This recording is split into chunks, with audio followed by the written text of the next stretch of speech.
This is the Sofirn SC13A, a tiny EDC light that's capable of things I didn't think any light could do. If you're interested in understanding what I'm talking about, keep watching. Now, before we get started, I do want to thank Sofirn for sending out the SC13A so that I could share it with you. Now, the quick backstory is I've reviewed a number of lights from Sofirn. They're very high quality. They're on par with all the other top name brands, usually at a reduced price by comparison.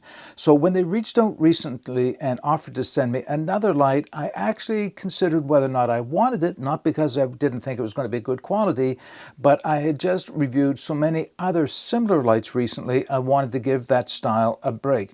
So I countered them with saying, how about sending a small EDC flashlight? And I chose the SC13A, and they said, yes, they would, but you do realize this is Anduril. And I said, okay. I didn't know what Anduril was.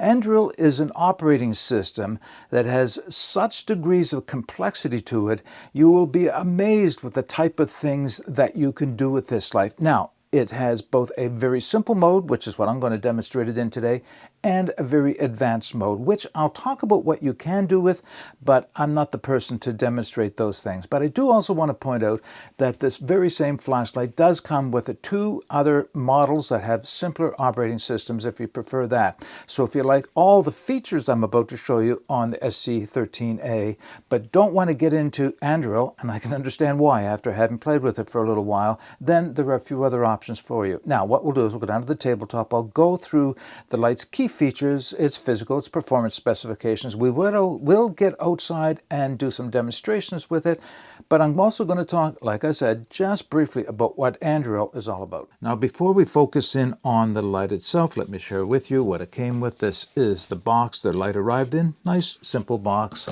Manual with warranty information. A lot of good information here. As you can see, it's quite a big manual. USB Type-C charging cable, small bag with two accessories. One is a lanyard, which some people would like to have. I'm not going to be interested in myself, and a pair of spare O-rings. Two other features that it has. One is a removable pocket clip, great for carrying this in your pocket, obviously, and for turning it into a headlamp on a stiff brim hat. It also comes with a 1100 milliamp hour lithium-ion battery. It's the 18350, so half the size of the larger 18650 battery. Let me put that back in. So what we're going to do is talk just for a moment about a couple of its key features, and then we'll move on to its specifications. So to start with, as you can see, it is a small light. It only is 2.54 inches in length, and it is just over 1.12 inches in diameter. Its weight with the battery is 1.6 ounces, or 46 grams. It is running a Nichia 519A1 LED. All right, if that means anything to you, as I mentioned, it comes with the 18350 1100 milliamp hour battery. It does have a waterproof rating of IP68 and a drop rating of 1 meter. Now, those features I'm talking about are, one, the fact that it has a High-CRI value, color rendition index. So the light is very good at representing true colors when used at night, so it doesn't shade it yellow or overly cold blue or anything else.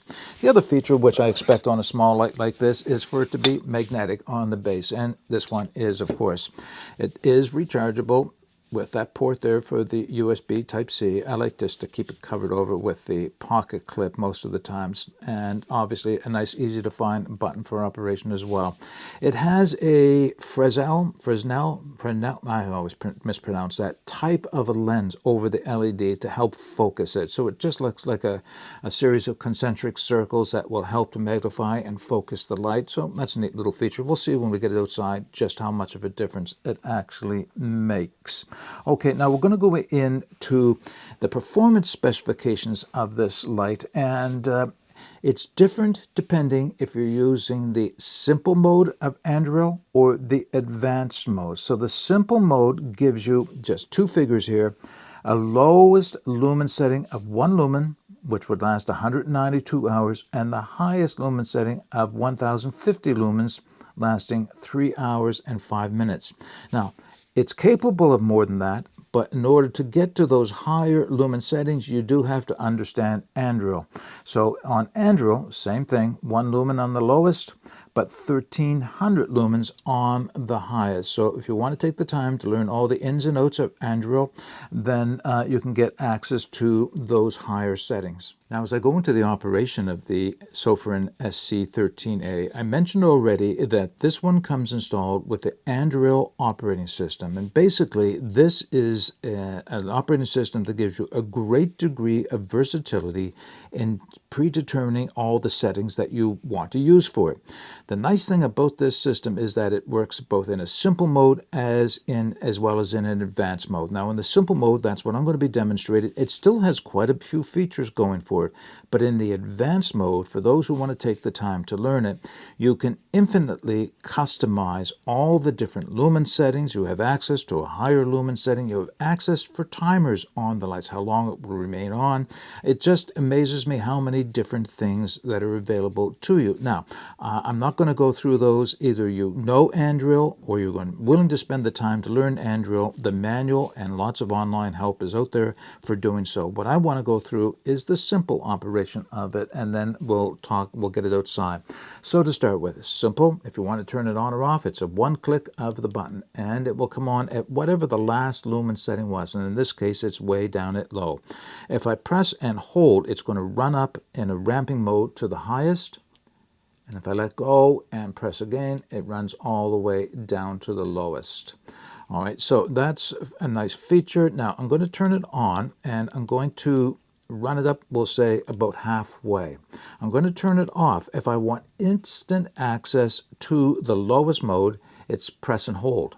And then you have way down at the lowest lumen setting. However, if I keep holding it, again, it's going to start to ramp up again. And I'm going to turn the light off. If I want instant access to the highest, it's press twice and hold. And you can see how bright that is. So that's up at the highest. So you have instant access to the lowest, instant access to the highest lumen setting. In this case, what was it, 1050? And you can have it ramp up and down in between. Now, if I'm more interested in having it go in steps, so predetermined lumen settings, I can switch it while the light is on. I will triple click. And at this point now, if I press the light, it will press and hold. You can see it goes through the stepping. And if I want to go back to the ramping, 1, 2, 3, got to count. And now it'll go down through the ramping. So there is a little bit of versatility in this case. It's nice if you want ramping or if you want it to go through the step modes.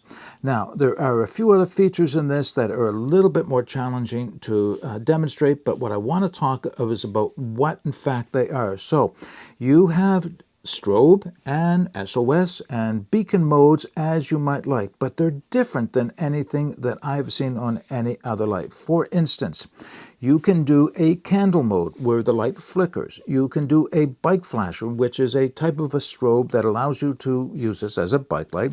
It has party strobe. Don't ask me how that one works and what that's all about. It has a tactical strobe, which is fast and quite blinding, and it has a lightning storm. All right, I want to try and demonstrate each of the strobe modes, and to do that, you actually start with the light off, and you press 3 times, and on the third press, you hold it. 1, 2, 3, and whatever the last strobe mode, so it has memory for it. I believe that's one of the tactical modes. Double-click again, and it will go into another mode. Hopefully that's showing up. That's the lightning mode. So what I mean is supposed to, I guess, look like a lightning storm. Double-click again.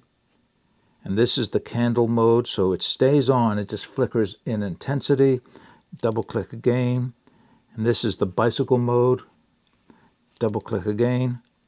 And that would be the tactical mode. Single-click, and I turn the light off. All right, some nighttime demonstration of the Sofirn S13A, and I'm going to turn it on starting with the lowest setting, and I'm going to use the smooth ramp, and I can barely see that on the ground in front of me. I'm sure the camera's not picking that up, and I'll just ramp it up to the highest, and that's it. That's the high setting. Pretty much all floodlight. It's hard to see if there's a central hot spot moving into flood.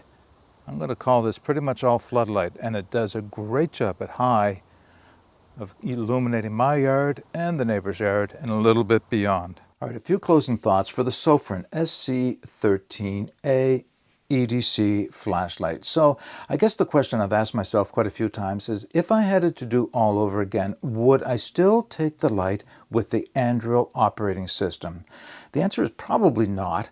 Not because the simple operating system is hard to use. In fact, it's really very, very simple. And it just has enough versatility built within it that I have more features than I would have on a lot of other lights. The reason I would probably not choose Anduril again is, for me, I just find it a little bit too complicated to get into the advanced mode. I don't have to use it. It's just an unnecessary component of this light that I won't make use of. However, if you are someone who wants to tailor your flashlight to your specific needs, then this is the operating system for you. It's not impossible to learn, it's just something I don't want to take the time to learn, to be quite honest. Again, this still operates as a great EDC flashlight with a few modes that are fun to play with, even in the simple mode. I like the fact that you can switch between the constant ramping and the step lumen settings.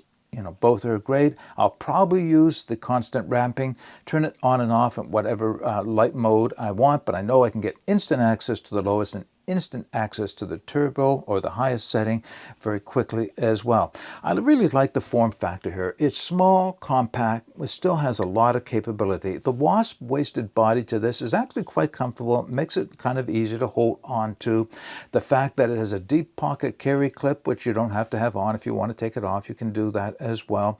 And that magnetic base, boy, that really is handy. I've used it quite a bit, or at least other lights like this one, and including this one, in those places where you want to be able to mount the light so you can use two hands free to do a bit of work. Yeah, quite a nice feature. Very nice small EDC flashlight, whether you choose to get it with the Anduril operating system or one of the other operating systems. You'll save a couple dollars if you get one of the operating systems, I guess, to go with it. All right, that's all I have to say about the Sofirn SC13A EDC flashlight. If you have any comments or questions, put those in the comments section below.